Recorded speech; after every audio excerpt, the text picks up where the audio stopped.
యేసుక్రీస్తు నామంలో బెతస్తా విడుదల పరిచర్య తరపున మీకు ప్రేమపూర్వకమైన వందనాలు. ఈ దిన వాక్యదానము యెహోవా యందు భయభక్తులు కలిగి ఉండుట తెలివికి మూలము. సామెతల గ్రంథం 1వ అధ్యాయము 7వ వచనం. భయభక్తులు అనే అసలైన విషయానికి వచ్చేశాడు సొలొమోన్. దేవుని పట్ల గౌరవపూర్వకమైన భయం, భక్తిభావం లేకుండా నిజమైన జ్ఞానం అసాధ్యం. అలాంటి భయభక్తులు లేకపోతే దేవుని దృష్టిలో జ్ఞానం అనిపించుకునే దాని కనుచూపు మేరకైనా చేరలేము.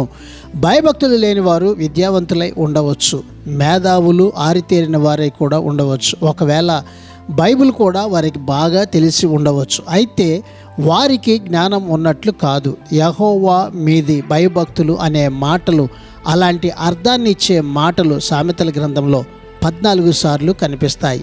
ఇది ఈ పుస్తకానికి కీలకమైనటువంటి అంశము. తత్వశాస్త్రం, వేదాంతం, ముఖ్యంగా అద్వైత వేదాంతం వివరించే జ్ఞానానికి బైబిల్ వివరించిన జ్ఞానానికి ఎంత వ్యత్యాసం ఉందో జాగ్రత్తగా గమనించండి. ప్రార్థన.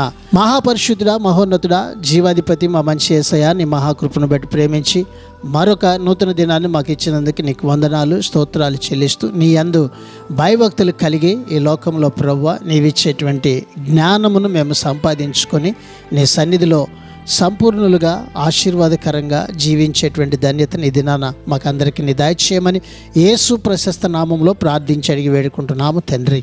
ఆమెన్.